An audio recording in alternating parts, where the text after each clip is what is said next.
Hi guys, welcome to the January 7th 2020 హిందూలోని total news analysis అనమాట. అంటే హిందూలోని important topics అన్నీ కూడా డిస్కస్ చేయడం జరుగుతుంది. మీరు ఎవరైనా కానీ ఈ సెషన్ని చివరి వరకు చూడండి, ఈ వీడియోని చివరి వరకు చూడండి. నచ్చితే లైక్ చేయండి, షేర్ చేయండి. మీరు ఇంకా నాకు సపోర్ట్ చేయాలి, ఛానల్ సపోర్ట్ చేయాలి అనుకుంటే, మీరు ఒక ఫ్రెండ్ లాగా కావచ్చు, లేకపోతే ఏదైనా కానీ సపోర్ట్ చేయాలనుకుంటే కనుక ప్లీజ్ నేను కింద డిస్క్రిప్షన్లో ఉన్నటువంటి ఈ యొక్క యూపీఐ లింక్ ద్వారా కావచ్చు, లేకపోతే ఈ యొక్క ఫోన్పే, గూగుల్ పే నెంబర్స్ అనేవి ఇచ్చానండి. సో వాటి ద్వారా మీరు ఏదైనా డొనేట్ చేయాలనుకుంటే చేయొచ్చు. సో దానివల్ల ఏమవుతుందంటే ఛానల్కి డెవలప్మెంట్కి ఉపయోగపడుతుంది, చాలా అంటే సపోర్టివ్గా ఉంటుంది అనమాట. సో ఇక మనం ఫస్ట్ చూస్తే SC to study anti conversion laws of Uttarakhand and UP. అంటే ఇప్పుడు మనకు యాంటీ కన్వర్షన్ లాస్ అనేవి కొత్తగా చట్టాలు అనేవి ఏర్పాటు చేశారనమాట. సో మనం ఎప్పుడైనా సరే ఇలాంటి హెడ్లైన్స్ ఆర్టికల్స్ వస్తే మనం చాలా రోజుని చెప్తూనే ఉన్నాను, మనం ముఖ్యంగా తెలుసుకోవాల్సింది ఏంటంటే ఈ బాక్స్లో ఉన్నటువంటి మ్యాటరే. ఈ బాక్స్లో ఉన్నటువంటి మ్యాటరే చాలా ముఖ్యమైనదనమాట. తర్వాత ఇంకా నెక్స్ట్ అంతా కూడా ఒపీనియన్స్ అనమాట. దానికి సంబంధించినటువంటి ఇన్ డీటెయిల్ కూడా తెలుసుకుందాం. మనం ఫస్ట్ చదవాల్సింది ఏంటి అంటే ఈ బాక్స్లో మ్యాటర్ అనేది ఇన్ డీటెయిల్గా చూడాలన్నమాట. సో దాంట్లోనే మనకు అంటే మోస్ట్ ఆఫ్ ద పాయింట్స్ అనేవి దీంట్లోనే జరుగుతుంది. సో ఇప్పుడు ఉత్తరప్రదేశ్ అనేది ప్రొహిబిషన్ అనమాట. అంటే అన్లాఫుల్ కన్వర్షన్ ఏదైతే ఉందో, అంటే మత మార్పిడి ఏదైతే ఉందో, చట్ట వ్యతిరేకమైనటువంటి మత మార్పిడిని నిలుపుదల చేయడం కోసం ఆర్డినెన్స్ అనేది తీసుకొచ్చిందనమాట. Uttar Pradesh prohibition of unlawful conversion of religion ordinance 2020 అనమాట. సో దీంట్లో ఏముంటాయంటే ఎవరైనా కానీ ఇండివిజువల్ అనేవాడు కన్వర్ట్ అవ్వాలి అంటే ఒక 60 రోజులు మరియు 60 రోజులకు ఒక నెల రోజుల ముందు అడ్వాన్స్గా ఎవరైతే డిస్ట్రిక్ట్ మేజిస్ట్రేట్కి ఒక వినతి పత్రం పెట్టుకోవాలన్నమాట, ఒక నోటీస్ అనేది ఇవ్వాలి. సో డిస్ట్రిక్ట్ మేజిస్ట్రేట్ ఏం చేయాలి, ఈ యొక్క అంశం మీద పోలీస్ ఎంక్వైరీ చేయాలి. అతను ఎందుకు మత మార్పిడి చేసుకుంటున్నాడు, ఏమైనా ఎక్స్టర్నల్ ఫోర్సెస్ ఏమైనా ఉన్నాయని అలాంటి పోలీస్ ఎంక్వైరీ అనేది జరుగుతుంది అనమాట. వాళ్ళు వచ్చి జస్ట్ ఎంక్వైరీ తీసుకుంటారు. తర్వాత ఈ యొక్క ఏదైతే ఈ యొక్క సబ్మిషన్ అయిన తర్వాత, అంటే ఇప్పుడు అతను కనుక ఎంక్వైరీ అయిపోయిన తర్వాత ఆ పర్సన్ అనేవాడు ఆ యొక్క సబ్మిట్ చేసిన డిక్లరేషన్ సబ్మిట్ చేసిన తర్వాత 60 రోజుల లోపల ఈ నోటీస్ అనేది పబ్లిక్గా అంటే ఈ యొక్క పబ్లిక్గా దీని నోటీస్ బయట పెడతారనమాట. పలానా వ్యక్తి అనే అతను ఈ యొక్క కన్వర్షన్ జరుగుతుంది అని అందరికీ తెలియజేస్తారనమాట. ఎవరికైనా అబ్జెక్షన్స్ ఉంటే అబ్జెక్షన్స్ రైజ్ చేయొచ్చు. సో అతను ఇలా చేయడం అనేది తప్పు, ఏదో సంథింగ్ వాళ్ళ కుటుంబ సభ్యులు కావచ్చు, అబ్జెక్షన్స్ రైజ్ చేయొచ్చు అనమాట. సో ఇది ప్రొసీజర్. సో ఆ తర్వాత కన్వర్ట్ అయిన తర్వాత వ్యక్తి ఎవరైతే ఉన్నాడో ఆ యొక్క డిస్ట్రిక్ట్ మేజిస్ట్రేట్ ముందు అతని ఐడెంటిటీని కన్ఫర్మ్ చేసుకోవడానికి ఒకసారి ఆయన ముందు హాజరవ్వాలన్నమాట, డిస్ట్రిక్ట్ మేజిస్ట్రేట్ ముందు. తర్వాత ఇలాంటి ఎవరైనా కానీ ఈ యొక్క ప్రొసీజర్ కనుక జరగకుండా ఎవరైనా కానీ వైలేట్ చేశారనుకో, ఆ వైలేట్ చేసిన వ్యక్తికి 6 నెలల నుంచి 3 సంవత్సరాల పాటు జైలు శిక్ష అనేది ఉంటుంది. లేకపోతే దాంతోపాటు ఇంకా ఆ కన్వర్టర్ ఎవరైతే ఉంటాడో అతని మత మార్పిడి గురి చేసిన వ్యక్తికి 1 సంవత్సరం నుంచి 5 ఏళ్ల వరకు జైలు శిక్ష అనేది ఉంటుంది అనమాట, ఏది ఇంప్రిజన్మెంట్ అనేది ఉంటుంది అనమాట. సో ఈ యొక్క మనం చూసుకుంటే కనుక ఫోర్స్ ఫ్రాడ్ ఆర్ మ్యారేజ్ ఏదైతే ఉందో దానికి సంబంధించినటువంటి ఈ యొక్క అంశాలని, అంటే ఆ యొక్క వాటి బర్డన్ అనేది తగ్గించడానికి, అంటే తప్పుడు మార్గంలో ఏదైతే మత మార్పిడి ఏదైతే ఉందో దాన్ని జరగకుండా ఆపడం కోసం అనమాట.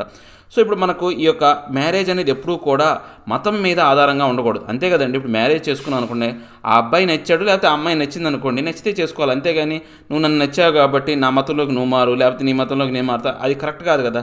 సో ఎవరి భావాలు ఏమన్నా అంటే వాళ్ళు ప్రేమించుకునేటప్పుడు అడ్డురాని మతం పెళ్లికి మాత్రం ఎందుకు అడ్డు వస్తుందనే ఉద్దేశంతో చేయబడింది అనమాట. సో ఇది ఏవైనప్పటికీ కూడా అంటే ఇది కొంతమంది దీన్ని తప్పనొచ్చు, కొంతమంది సపోర్ట్ చేయొచ్చు అనమాట. సో దీనికి సంబంధించినటువంటి ఈ యొక్క అఫెన్సెస్ ఏవైతే ఉన్నాయో వీటి అంటే దీని ద్వారా ఏవైనా కానీ కేసులు అనేవి పెడితే కనుక నాన్ బెయిలబుల్ అనమాట, బెయిల్ అనేది దొరకదు వాళ్ళకి. బెయిల్ ఇవ్వడానికి అనేది అంటే అనర్హత అనేది ఉంటుందన్నమాట. ఇవి చాలా ఇంపార్టెంట్ అండి, ఇవి ఖచ్చితంగా మనం గుర్తుపెట్టుకోవాల్సిన అంశాలు, ఈ మొత్తం అంశాలు కూడా మనం గుర్తుపెట్టుకోవాల్సిన అంశాలు అనమాట. సో సుప్రీంకోర్టుకి దీనికి సంబంధించినటువంటి పిల్ అనేది వెళ్ళింది. సుప్రీంకోర్టు ఏం చెప్పింది అంటే దీనికి సంబంధించినటువంటి స్టే, ఈ ఆర్డినెన్స్కి స్టే అనేది మేము ఇవ్వము, మీరు ఎవరైతే ఈ యొక్క వీటి మీద కేసు వేయాలనుకుంటున్నారో మీరు రెస్పెక్ట్ హైకోర్టు పోండి, ఉత్తరాఖండ్ హైకోర్టుకి వెళ్ళండి, యూపీకి సంబంధించి యూపీ హైకోర్టుకి వెళ్ళి మీరు ముందు దాని యొక్క సంబంధించినటువంటి అంశాన్ని పెట్టండి అని చెప్పారు. సో ఈ పిల్లికి పాజిటివ్గా మాట్లాడే వ్యక్తి ఏం చెప్పాడంటే ఆర్టికల్ 21ని ప్రస్తావించాడు అనమాట. దాంతోపాటు ఆర్టికల్ 32 అనేది ఇలాంటి సమస్యలు ఏమైనా వస్తే ఈ యొక్క కోర్టును కలుసుకునే అవకాశం అనమాట, కోర్టు దగ్గరకు వచ్చి మనం చేసే అవకాశం అనేది ఉందన్నమాట. అది కాన్స్టిట్యూషన్ అనేది మనకి ఇచ్చినటువంటి హక్కు అనమాట. డైరెక్ట్గా మన కోర్టును కలవచ్చు ఈ యొక్క అంశాలకు సంబంధించి. సో ఆర్టికల్ 32 అనేది ఈ 2 అంశాలు అనేవి ముఖ్యమైనటువంటి అంశాలు. సో దీంతోపాటు ఇంకా జస్టిస్ ఏమన్నాయంటే, ఈ యొక్క చీఫ్ జస్టిస్ ఏమన్నాయంటే, ఇప్పుడు ఈ విధానం ద్వారా మీకు వచ్చిన నష్టం ఏంటి, దానివల్ల పెద్దగా నష్టం ఏం లేదు కదా, జస్ట్ మీరు పెళ్లి ఒకవేళ కన్వర్షన్ చేసుకోబోయే ముందు ఈ డీటెయిల్స్ అన్నీ ఇస్తారు, దానివల్ల కొంత సమయం పడుతుంది తప్పితే దానివల్ల మీకు ఉపయోగం లేదు కదా, ఇదంతా కూడా హింసపూరితమైనటువంటి విధానం ఏం కాదు కదా, జస్ట్ మీ డీటెయిల్స్ అనేవి మీరు కన్వర్షన్ సంబంధించినటువంటి డీటెయిల్స్ అనేవి ఇస్తున్నారు అని చెప్పేసి ఆయన అన్నాడు అనమాట. ఆయన జనరల్గా మామూలుగా చెప్పాడు అంతే. సో ఇక నెక్స్ట్ మనం చూసుకుంటే కనుక using god's name to sell article illegal. అంటే ఇప్పుడు ముంబైకి సంబంధించినటువంటి ఒక బెంచ్ అనేది ఎక్కడ అంటే ముంబైలో సంబంధించినటువంటి Maharashtra prevention and eradication of human sacrifice and other inhuman evil Aghori practices and black magic act. ఈ యొక్క యాక్ట్ అనమాట మహారాష్ట్ర సంబంధించి. దీనికి సంబంధించి ఏంటి అంటే హ్యూమన్ సాక్రిఫైస్ అంటే మనుషులను బలు ఇవ్వడం కావచ్చు, లేకపోతే ఇన్హ్యూమన్ యాక్టివిటీస్ ఏవైతే ఉన్నాయో అమానవీయమైనటువంటి అంశాలు కావచ్చు, ఈవిల్ అంటే దెయ్యాలు, భూతాలు, అఘోరాలు, తర్వాత బ్లాక్ మ్యాజిక్ ఇలాంటి వ్యతిరేక చట్టం అనమాట. దీంట్లో భాగంగా ఏం చేశారంటే ఇప్పుడు గాడ్ అంటే దేవుడి పేరు చెప్పుకొని ఇప్పుడు మనం చెప్తాం కదా, ఈ యొక్క శ్రీలక్ష్మి యంత్రం అని చెప్పేసి, ఆంజనేయ కవచం అని చెప్పి రకరకాల యంత్రాలు అనేవి మనకు టీవీలో మధ్యాహ్నం పూట యాడ్లు వస్తూ ఉంటాయి. ఆ యాడ్లలో అమ్మటం అనేది తప్పు అని చెప్పేసి మహారాష్ట్రకు సంబంధించినటువంటి ఒక అంటే హైకోర్టు ధర్మాసనం ఏదైతే ఉందో దాన్ని పూర్తిగా చెప్పిందనమాట. ఇది తప్పు, ఇలాంటి చేస్తే ఎవరైనా కానీ ఖచ్చితంగా పనిషబుల్ అని చెప్పేసి చెప్పిందనమాట దీనికి సంబంధించినటువంటి అంశం కదా. సో అది ఆ యొక్క ముందు మన మహారాష్ట్రకు బెంచ్ అనమాట. ఎవరు ఈ తీర్పు ఇచ్చారంటే మహారాష్ట్రకు సంబంధించినటువంటి బెంచ్ అనేది తీర్పిచ్చిందని మనం చెప్తాం. నెక్స్ట్ మనం ఇంకా చూస్తే ఇక్కడ పెద్దగా మనం చెప్పుకునే ఆర్టికల్స్ ఏమీ లేవండి.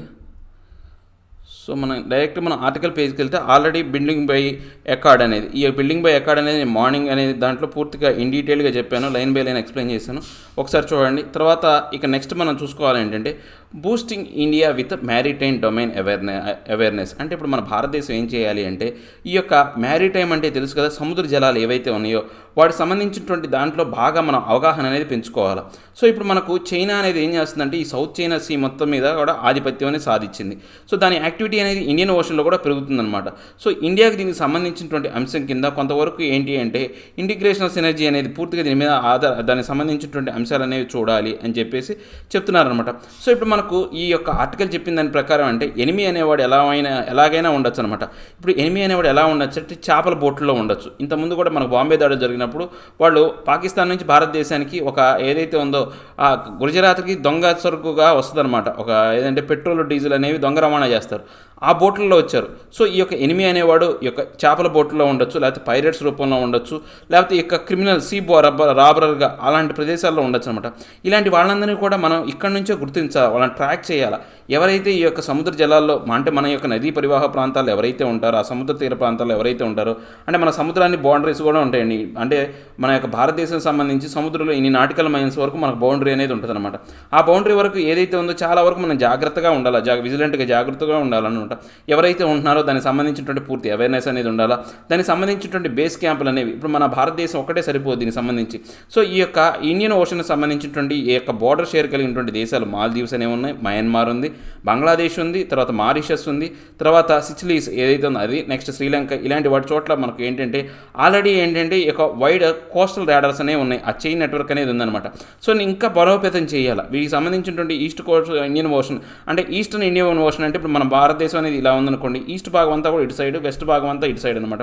సో ఈ యొక్క ఈస్టర్న్ సైడ్ అంతా ఇండియన్ ఓషన్ కూడా మనం పర్టికులర్గా ఏంటి అంటే ఈ యొక్క అండమాన్ నికోబార్ దీవులు ఐస్లాండ్స్లో దానికి సంబంధించి 2020 నుంచి కూడా ఆర్మీ అనేవాళ్ళు పూర్తిగా అక్కడ ఏంటి ప్రత్యేకమైనటువంటి యొక్క అంటే పర్యటన జరపడం కావచ్చు, లేకపోతే అక్కడ ఎక్కువగా కూడా తిరుగుతూ ఉన్నారనమాట. ఏది ఇప్పుడు మనకి ఎప్పుడైతే నార్థన్ లడాఖ్లో ఏదైతే ఉందో ఎల్ఏసీ దగ్గర మనకు ఎప్పుడైతే స్టాండ్ ఆఫ్ వచ్చిందో గ్యాల్వెన్ చోట అక్కడ నుంచి వచ్చినప్పుడు ఈ అండమాన్ నికోబార్ ఏరియాలో బాగా స్ట్రాంగ్గా తయారయ్యారనమాట. సో మనం ఇంకా ఏం ప్లాన్ చేయాలా, చైనా యొక్క ప్రజెన్స్ ఏదైతే ఉందో దాన్ని ఆపే విధంగా చూడాలన్నమాట. సో పీపుల్స్ లిబరల్ ఆర్మీ ఏదైతే ఉందో ఈ నేవీ సబ్మెరీన్స్ కావచ్చు ఆ ఇండియన్ నేవీ షిప్స్ దగ్గరికి వస్తున్నట్లు కొన్ని ఆనవాళ్ళనే ఉన్నాయన్నమాట, అరేబియన్ సీ ద్వారా మనకు వస్తున్నట్టు. సో వీటన్నిటిని కూడా చెక్ పాయింట్స్ అనేవి పెట్టాలా, వాటన్నిటికి కూడా అవరోధాలు డిటరెంట్ ఏంటంటే అవరోధం కల్పించే విధంగా చూడాలి. నెక్స్ట్ నైబర్హుడ్ సినర్జీస్ అంటే మన యొక్క పొరుగు దేశాలతో మనం ఏం చేయాలి అంటే కొంతవరకు వ్యూహాత్మకంగా వ్యవహరించాలన్నమాట. ముఖ్యంగా ఏంటి మన పొరుగు దేశం ఏంటంటే బంగ్లాదేశ్ ఒకటి అంటే పొరుగు దేశం అయి ఉండాలా, దాంతోపాటు మనకు ఇండియన్ ఓషన్తో ఈ యొక్క బౌండరీ అనేది ఉండి ఉండాలి. బంగ్లాదేశ్కు ఉంది, తర్వాత మాల్దీవ్స్కి ఉంది, మ్యారిషస్కి ఉంది, తర్వాత ఈ యొక్క సిచిలీస్కి ఉంది. సో వీటితో పాటు మనకు ఏంటి ఈ యొక్క ఏవైతే కొన్ని ఆ అంశాలు ఏవైతే ఉన్నాయో వాటికి సంబంధించినటువంటి ఈ యొక్క నేవీకి సంబంధించినటువంటి Indian navy information fusion centre అనేది ఈ యొక్క సెంటర్ అనేది ఈ యొక్క ఓషన్ రీజియన్ సంబంధించినటువంటి ఈ యొక్క గురుగ్రామ్లో ఉందన్నమాట. మనం ఇది గుర్తుపెట్టుకోవాలండి. మన భారతదేశానికి సంబంధించినటువంటి navy information fusion centre Indian ocean region సంబంధించి ఎక్కడుందంటే ఇది గురుగావ్లో ఉందన్నమాట. ఇది ఇంపార్టెంట్. ఈ యొక్క ఫ్యూజన్ అడుగుతాడు ఎక్కడుందో చెప్తాడు. తర్వాత మనకు ఫ్రెంచ్తో ఆల్రెడీ దీనికి సంబంధించినటువంటి ఏదైతే రిలేషన్షిప్ ఉందన్నమాట, ఇండో పసిఫిక్కి సంబంధించినటువంటి నేవీకి సంబంధించి మనం ఆల్రెడీ క్వాడ్ గ్రూప్లో భాగంగా ఉన్నాం. క్వాడ్ అంటే ఏంటి, 4 దేశాలు అనమాట. ఆ 4 దేశాల్లో భారతదేశం, ఆస్ట్రేలియా, జపాన్, యూఎస్ ఉంది. అవి కాకుండా ఇప్పుడు దీంతో పాటు మనం ఇంకో 4 దేశాలు ఏవి అంటే ఆస్ట్రేలియా, జపాన్, ఈ క్వాడ్ దేశంతో పాటు యూకే కూడా కలిసిందనమాట. సో వీళ్ళకి సంబంధించినటువంటి యొక్క సెంటర్ ఏదైతే ఉందో దీనికి సంబంధించినటువంటి ఇన్ఫర్మేషన్ అనేది కూడా ఈ యొక్క ఈస్టర్న్ ఇండియన్ ఓషన్ హబ్లో ఉందన్నమాట.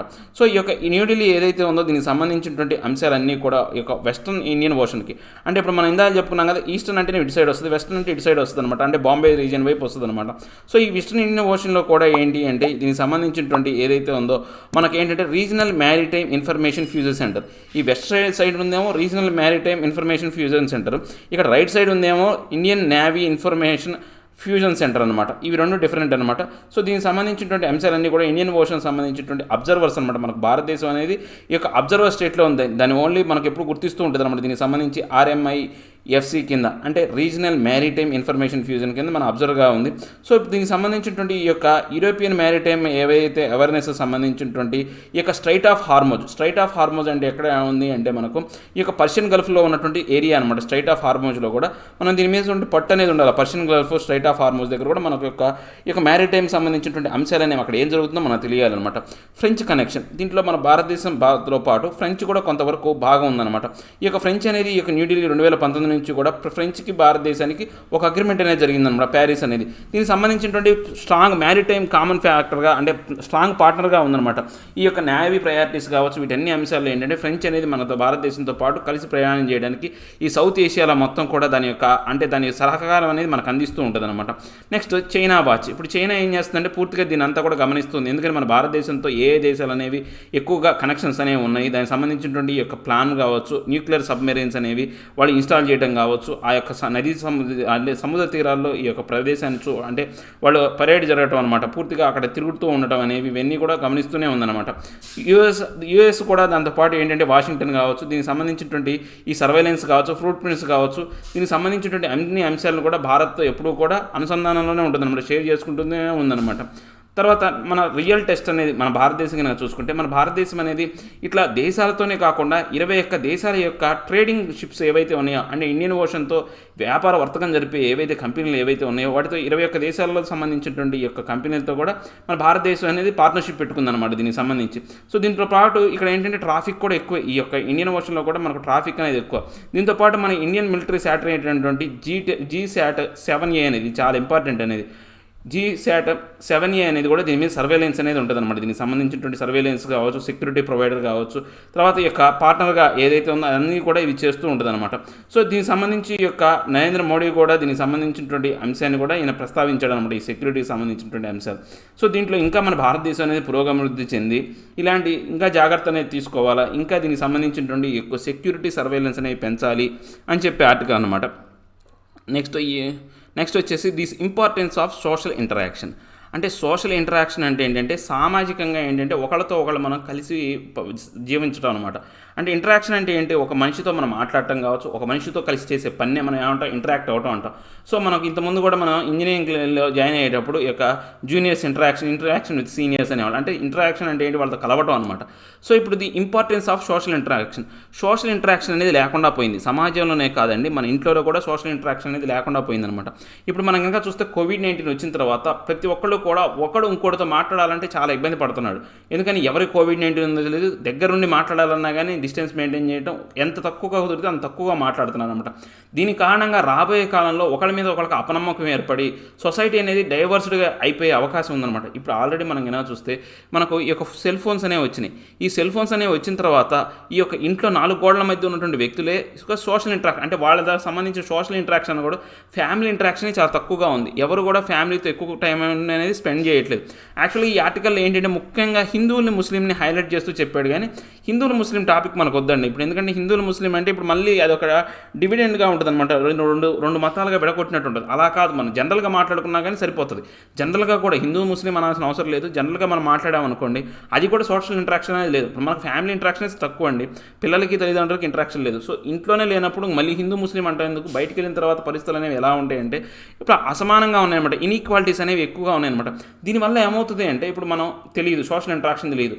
సో మనం ఏం చేస్తాం, ఇప్పుడు వాట్సాప్ కావచ్చు, సోషల్ మీడియాలో ఒక న్యూస్ వింటాం, పలానా వ్యక్తి పలానా కమ్యూనిటీకి సంబంధించినటువంటి వ్యక్తులు అనేవాళ్ళు పలానా పని చేశారని కానీ, సో మనకి ఏమవుతుంది, ఆ యొక్క కమ్యూనిటీతో కనుక మనకు సామాజికపరమైనటువంటి ఇంటరాక్షన్ లేకపోతే కనుక ఆ కమ్యూనిటీ మొత్తాన్ని మనం తిడతాం. సో ఈ కమ్యూనిటీ వాళ్ళందరూ ఇంతే అని. సో దీనివల్ల ఏమవుతుందంటే ఒకళ్ళ మీద ఒకటి ఈ యొక్క ద్వేషభావాలు అనేవి పెరిగిపోతాయి అనమాట. అంటే ఎటువంటి కారణం లేకుండానే అకారణంగా ఒక మన పక్కన ఉన్నటువంటి మన సొసైటీకి సంబంధించినటువంటి పక్కన కమ్యూనిటీ వ్యక్తిని మనం ద్వేషించే అవకాశం ఉందన్నమాట. సో దీని కారణంగా ఏమవుతుంది, సొసైటీలో ఈ యొక్క సివిల్ లైఫ్ కావచ్చు, లేకపోతే ఈ యొక్క ఎథనిక్ కాన్ఫ్లిక్ట్స్ అనేవి, అంటే గొడవలు అనేవి పెరిగిపోతాయి అనమాట. ఈ మతపరమైనటువంటి కాన్ఫ్లిక్ట్స్ అనేవి సివిల్ లైఫ్లో అనేవి చాలా ఎక్కువగా ఉంటాయి అనమాట. ఒకళ్ళ మధ్య ఒకళ్ళు పడదు, ఒకళ్ళు ఒక చోట ఉండలేరు, అందరూ కలిసి ఒక కమ్యూనిటీ, అంటే ఇప్పుడు ఒక కమ్యూనిటీలో ఉన్న వాళ్ళందరూ కూడా మంచోళ్ళనే కాదు కదా. ఆ కమ్యూనిటీలోనే దొంగలు ఉంటారు, దొరలు ఉంటారు, చెడ్డవాళ్ళు ఉంటారు, మంచోళ్ళు ఉంటారు. సో వేరే కమ్యూనిటీ వాడు ఖచ్చితంగా దొంగోడనే రూల్ ఉందా? అలాంటి ఏం రూల్ లేవు కదా. సో మనకి ఎప్పుడైతే ఈ సోషల్ ఇంటరాక్షన్ అనేది దెబ్బతింటుందో ఆటోమేటిక్గా ఈ యొక్క పరిస్థితి అనేది వస్తుంది అని మరి చెప్పారు. అంటే వాళ్ళు హిందూ ముస్లింని బేస్ చేసుకుని చెప్పారు, నేను జనరల్గా చెప్పాను, అందుకే సింపుల్గా చెప్పేశాను. So when arts comes to the audience, ఇది ఏంటంటే ఈ యొక్క ఫిల్మ్ ఫెస్టివల్ అనేది కేరళలో జరిగిందని మనం చెప్పుకున్నాం కదా. దానికి సంబంధించి అనమాట ఈ కోవిడ్-19 సమయంలో ఈ యొక్క ఏదైతే క్రౌడింగ్ అనేది అవాయిడ్ చేస్తారనమాట చాలా వరకు. సో దీనికి సంబంధించినటువంటి ట్రావెలింగ్ ఏదైతే ఉందో దానికి సంబంధించినటువంటి అటెండెన్స్ కావచ్చు ఈ ఫెస్టివల్లో ఇది తిరువనంతపురంలో జరిగిందనమాట. ప్రతి సంవత్సరం ఇది ఎవ్రీ ఇయర్ జరుగుతూనే ఉంటుంది. సో దీనికి సంబంధించినటువంటి చాలామంది దీంట్లో పాల్గొన్నారు. దీంతో పాటు ఏంటంటే ఈ యొక్క సినిమాకు సంబంధించినటువంటి అందరూ కూడా ఫిల్మ్ ఫెస్టివల్లో అందరూ పెద్ద అంటే మన భారతదేశంలో ఉన్న వాళ్ళే కాకుండా ప్రపంచ దేశాల్లో నుంచి ఉన్నటువంటి ఫారినర్స్ కూడా ఈ యొక్క గ్లోబల్గా దీంట్లో మీటింగ్లో అటెండ్ అయ్యారనమాట. సో దీంట్లో ముఖ్యంగా ఏంటి అంటే వాళ్ళు ఏం తెలుసుకున్నారంటే సినిమా లిటరసీ, అక్షరాస్యత. లిటరసీ అంటే అక్షరాస్యత అంటే ఒక చదువే కాదండి. మనం ఏదైనా కానీ ఒక నాలెడ్జ్ టెక్నాలజీ నేర్చుకున్నాం అనుకోండి, టెక్నికల్ లిటరసీ అంటాం. అంటే టెక్నాలజీ పాయింట్ ఆఫ్ వ్యూలో వాడికి అక్షరాస్యుడు, అంటే టెక్నాలజీ బాగా తెలుసని. సినిమా లిటరసీ అంటే సినిమాలో బాగా వాడికి నైపుణ్యం ఉంది. లిటరసీ అంటే వాడికి జ్ఞానం ఉంది, అక్షరాస్యత ఉంది అంటే జ్ఞానం ఉంది అని చెప్పేది అనమాట. సో సినిమా లిటరసీ అనేది పెరిగిందనమాట.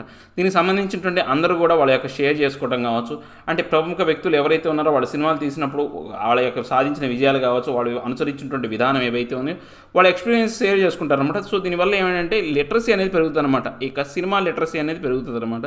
సో ఈ సినిమా లిటరసీ అనేది కొత్త అంశం అనమాట. ఎంతవరకు ఎక్కడ ప్రస్తావించిన అంశం అనేది ఇప్పుడు ప్రస్తావించడం జరిగిందనమాట. సో ఇక నెక్స్ట్ చూసుకుంటే మనం ఇది చాలా ఇంపార్టెంట్ ఆర్టికల్ అండి మనకు. దీనికి సంబంధించి ఏంటంటే ఈ యొక్క న్యూ అనుభవ మంటప అనే దాన్ని ఏర్పాటు చేశారన్నమాట. ఎక్కడ ఏర్పాటు చేశారంటే కర్ణాటకలో ఏర్పాటు చేశారన్నమాట. దీన్ని ఏ ప్రాజెక్ట్ ఎట్ బసవ కళ్యాణ్. ఈ బసవ కళ్యాణ్ అనేది ఏంటి అంటే బసవేశ్వర లీవ్డ్, అంటే ఈ యొక్క బసవేశ్వరుడు అంటే మనం ఇంతకుముందు భక్తి మూమెంట్లో కనుక ఈ యొక్క దీనికి సంబంధించినటువంటి ఈ యొక్క అంశాల గురించి మనం డిస్కస్ చేస్తాం అనమాట. సో దానికి సంబంధించినటువంటి ఈ యొక్క పెద్ద భవంతి అనేది నిర్మించడం అనేది జరిగింది. మొత్తం 25 ఎకరాల్లో అనేది ఉందన్నమాట. ఈ కర్ణాటక చీఫ్ మినిస్టర్ అయినటువంటి యడ్యూరప్ప ఈ యొక్క వెడ్నెస్డే దీనికి సంబంధించినటువంటి ఫౌండేషన్ స్టోన్ అనేది ఏది న్యూ అనుభవ మంటప అనే దానికి సంబంధించినటువంటి బసవ కళ్యాణ్ అనే ప్లేస్లో దీన్ని వేయడం జరిగిందనమాట. ఈ యొక్క 12th century పోయిట్ అనమాట, ఫిలాసఫర్ అనమాట బసవేశ్వర అనే అతను ఈ యొక్క కర్ణాటకలో ఉండేవాడు అనమాట. ఆయన జీవితం అనేది ఉండేదన్నమాట. సో దానికి సంబంధించినటువంటి ఈ యొక్క ప్రాజెక్ట్ మొత్తం కూడా 500 కోట్లకు సంబంధించింది. సో మనం ముఖ్యంగా ఏంటి అంటే న్యూ అనుభవ మంటప అనేది ఎక్కడ ఉంది అనే దానికి సంబంధించినటువంటిది ముఖ్యమైనది అనమాట. ఇది కర్ణాటకలో ఉందన్నమాట. దీనికి సంబంధించింది ఎవరు, బసవ కళ్యాణ్ అనే యొక్క ప్లేస్లో అనేది ఉందన్నమాట. దీన్ని ఎవరికి గుర్తుగా వేశారంటే బసవేశ్వర్ అనే ఒక పోయేట్ అనమాట. అతను అంటే భక్తి యుద్ధమానికి సంబంధించిన దాంట్లో భాగంగానే ఈ పోయేట్కి సంబంధించినటువంటి అంశం అనేది కూడా మనకి ఉందన్నమాట. ఇది ముఖ్యంగా కర్ణాటకకు సంబంధించింది అనమాట. నెక్స్ట్ మన యొక్క అంశాన్ని చూస్తే కనుక next 12 avian flu epicentres in India. అంటే ఇప్పుడు మనకు ఈ యొక్క బర్డ్ ఫ్లూ అనేది వచ్చిందనమాట. ఈ ఫ్లూ అనేది అంటేనే మనకు జ్వరం లాంటి అనమాట. ఫ్లూ అనేది వచ్చేది అంటేనే జ్వరంతో సమానమైంది. సో మనకు ఈ యొక్క ఏవియన్ ఇన్ఫ్లుయెంజా, ఇది గుర్తుపెట్టుకోవాలండి. ఏవియన్ ఇన్ఫ్లుయెంజా అనేది ఈ యొక్క ఫ్లూలో ఏవియన్ ఇన్ఫ్లుయెంజానికి సంబంధించి 12 కేంద్ర స్థానాలు అనేవి ఉన్నాయి, 12 ఎపీ సెంటర్లు అనేవి ఉన్నాయి అనమాట. ముఖ్యంగా రాజస్థాన్, మధ్యప్రదేశ్, హిమాచల్ ప్రదేశ్, కేరళలో ఈ యొక్క బర్డ్ ఫ్లూకి సంబంధించినటువంటి పక్షులు అంటే ఈ జనరల్గా ఈ ఫ్లూస్ అనేవి బర్డ్ ఫ్లూ అనేది ఎందుకు వస్తుంది అంటే ఏంటంటే మైగ్రేషన్ బర్డ్స్ అనేవి మనం ఈ మధ్యకాలంలో చూస్తున్నాం. మైగ్రేషన్ బర్డ్స్ అనేవి వస్తున్నాయని చెప్పేసి ఆర్టికల్ చూస్తున్నాం. మైగ్రేషన్ బర్డ్స్ ఇతర దేశాల నుంచి మైగ్రేషన్ బర్డ్స్ అనేవి మన భారతదేశానికి వస్తాయి అనమాట. యాక్చువల్గా ఈ బర్డ్ ఫ్లూ అనే రోగం 1997లో చైనాలో పుట్టిందనమాట. ఏదైనా కానీ ఒక రోగం వచ్చింది అంటే మీరు ఏదైనా కానీ ఒక క్వశ్చన్ ఏదో ఒక మన తెలియ రోగాన్ని ఇచ్చి దాని క్వశ్చన్కి ఆన్సర్ ఈ రోగం ఎక్కడ పుట్టింది అంటే మన కళ్ళు మూసుకొని చైనా ఉంటే కనుక చైనా ఆప్షన్ పెట్టేయచ్చు అనమాట. అంత సింపుల్ అనమాట. ఎందుకంటే ఏ రోగానికైనా కేంద్ర బిందువు ఎక్కడంటే చైనానే. ఏ ఆహార పదార్థానికి ఏ చెత్త వంటకైనా కానీ కేంద్ర బిందువు ఎక్కడంటే చైనాలోనే అనమాట. 1997లో మనకు చైనాలో వచ్చింది. ఈ బర్డ్ ఫ్లూ అనేది మనకు కొత్త ఏం కాదు. 2006లో 1997లో వచ్చిన తర్వాత 2006లో భారతదేశానికి వచ్చింది. ఇది ఎలా మైగ్రేట్ అయ్యి వచ్చింది అంటే అక్కడ ఉన్నటువంటి పక్షులు అనేవి మైగ్రేషన్కి వస్తూ ఉంటాయి మన భారతదేశానికి. మనం చూసాం కొల్లేరు సరస్సు అని, పులికాటు సరస్సు అని వీటికి వస్తూ ఉంటాయి అని చెప్పేసి మనం తరచూ ఆర్టికల్స్ మన యొక్క ఈస్ట్ వెస్ట్ గోదావరిలో వస్తుంటాయి. సో అవి వచ్చేటప్పుడు ఆ రోగాన్ని మోసుకొస్తాయి అనమాట పాపం. ఇక్కడికి వచ్చి ఇక్కడ పక్షులు కనిపిస్తూ ఉంటాయి, కాకులకి, వాటి తర్వాత దగ్గర నుంచి కోళ్ళకి అన్నిటికీ వస్తాయి అనమాట. దీనివల్ల ఏమవుతుందంటే పూర్తిగా ఈ యొక్క ఫార్మింగ్ అనేది దెబ్బతింటుంది. ఎందుకని పౌల్ట్రీ అనేది కూడా ఒక మన కైండ్ ఆఫ్ ఫార్మింగే కాబట్టి దీనికి సంబంధించింది అనమాట. 2016, 2006, 2012, 2015, 2021లో కూడా ఇప్పుడు దీనికి సంబంధించినటువంటి యాక్షన్ ప్లాన్ అనేది ఏర్పాటు చేస్తున్నారనమాట. సో దీనికి సంబంధించి 2005లోనే ఈ డిపార్ట్మెంట్ అనేవాళ్ళు దీని గురించి రీసెర్చ్ అనేది ఉంది. ఈ యొక్క ఏవియన్ ఇన్ఫ్లుయెంజా అనే దాని ద్వారా ఈ యొక్క వైరస్ అనేది వ్యాప్తి చెందుతుంది అనమాట. ఇది జనరల్గా ఎలా వ్యాప్తి చెందుతుందంటే పక్షుల నుంచి పక్షులు వ్యాప్తి చెందుతుంది. తర్వాత ఆ చనిపోయిన పక్షులు కావచ్చు, లేకపోతే ఆ పక్షులతో ఎవరైతే కలిసి ఉంటారో మనిషి వాడికి ట్రాన్స్మిట్ అవుతుంది. కానీ మనుషులు టు మనుషులు అనేది ఇది ట్రాన్స్మిట్ అవ్వదు. బర్డ్ ఫ్లూ అనేది మనకు రేపు ఆ ఆప్షన్లో బర్డ్ ఫ్లూ వ్యాధి అనేది ఎలా ట్రాన్స్మిట్ అవుతుంది, అలా ట్రాన్స్మిట్ అవుతుంది అని కనుక అడిగితే మనుషులు టు మనుషులు ట్రాన్స్మిట్ అవుతుందంటే కనుక రాంగ్ ఆప్షన్. ఎందుకంటే మోస్ట్లీ అది మనుషుల నుంచి మనుషులకు ట్రాన్స్మిట్ అయ్యే రోగం కాదు, పక్షుల నుంచి మనకు వస్తుంది. ఈవెన్ దో ఆ యొక్క బర్డ్ ఫ్లూ వచ్చిన జంతువు యొక్క మాంసం తిన్నా కానీ మనకేం రాదు. అంటే ఇది ఉడకబెడతాం కదా, దానివల్ల ఏం రాదు. కాకపోతే ఎవరైతే తెస్తారో మాంసం కొట్టుకెళ్ళి వాళ్ళకి మాత్రం ఆ బర్డ్ ఫ్లూ వచ్చే అవకాశం ఉందన్నమాట. ఎందుకంటే ఇంటరాక్షన్ అనేది ఉంటుంది కదా. Next another vaccine dry run in all districts tomorrow. అంటే ఇప్పుడు మనకు అన్ని రాష్ట్రాలు, అన్ని జిల్లాలకు సంబంధించి వ్యాక్సిన్ డ్రై రన్ అనేది చేస్తారు. డ్రై రన్ అంటే ఏం లేదండి, వ్యాక్సిన్ ఉండదు. వ్యాక్సిన్ లేకుండా ఏదో ఒక డమ్మీ వ్యాక్సిన్ అనమాట. అంటే రిక్కీ అంటాం చూసారా, ఏదైనా మనం ఏదైనా పని చేయబోయే ముందు మనం ఏంటంటే ట్రైల్ చేస్తారు, రిక్కీ చేస్తాం. ఆ రిక్కీ లాగానే ఏం చేస్తారంటే వీళ్ళు డ్రై రన్ చేస్తారు. వ్యాక్సిన్ ఉండదు. కానీ వ్యాక్సిన్ ఉన్నప్పుడు ఎలా అయితే వ్యవహరిస్తారో అలానే వ్యవహరిస్తారు. ఏవైనా కానీ లోట్లు పాటలు అనేవి ఇప్పుడు వచ్చినాయి అనుకోండి, రేపు నిజంగా వ్యాక్సిన్ ఇచ్చేటప్పుడు ఆ పరిస్థితులు అనేవి రానికుండా చూస్తారు. దాన్నే మనం డ్రై రన్ అంటాం అనమాట. డ్రై అంటే ఏం లేదు కదా, ఖాళీ అని ఎండిపోయిందని. సో దాంట్లో వ్యాక్సిన్ అనేది ఉండదు. సో మనం ఏంటంటే ఆర్టిఫిషియల్గా వీళ్ళు చేస్తూ ఉంటారనమాట. సో ఇక మనం ఆర్టికల్స్ అనేవి ఇంకా చూస్తానండి. ఇంకా ఇవేనండి ఈ యొక్క ఈరోజు హిందూకి సంబంధించినటువంటి మెయిన్ ఆర్టికల్స్. నా ఎక్స్ప్లెనేషన్ మీకు నచ్చే ఉంటుంది అనుకుంటున్నాను. నచ్చితే లైక్ చేయండి, షేర్ చేయండి. మీరు ఏదైనా చెప్పాలి అనుకుంటే కింద కామెంట్ రూపంలో తెలియజేయండి. ఇంకా సబ్స్క్రైబ్ అవ్వడం ఎవరు ఉంటే సబ్స్క్రైబ్ అవ్వండి. మీరు ఎవరైనా రియల్గా ఈ యొక్క సెషన్ అనేది మీకు రిసోర్స్ఫుల్గా అనిపిస్తే కనుక ఖచ్చితంగా డొనేట్ చేయడం మాత్రం మర్చిపోకండి. మీరు డొనేట్ చేయాలంటే ఎంతో వందలు వేలు ఏం చేయాల్సిన అవసరం లేదు. మీ స్తోమత తగ్గట్టు ఎంత చేయగలిగితే, నా రిసోర్స్ఫుల్ ఎంత అనిపిస్తే కనుక నా యొక్క వీడియో అనేది మీరు అంత చేయండి. మీకు అఫోర్డబుల్ అనమాట. నేను ఇంత టార్గెట్ ఏం పెట్టట్లేదు. మీరు ఎంత చేయగలిగితే అంత, అది మీ తృప్తి మీద ఆధారపడి ఉంటుంది. Thank you. నా ఎక్స్ప్లెనేషన్ మీకు నచ్చే ఉంటుంది అనుకుంటున్నాను. Thank you very much.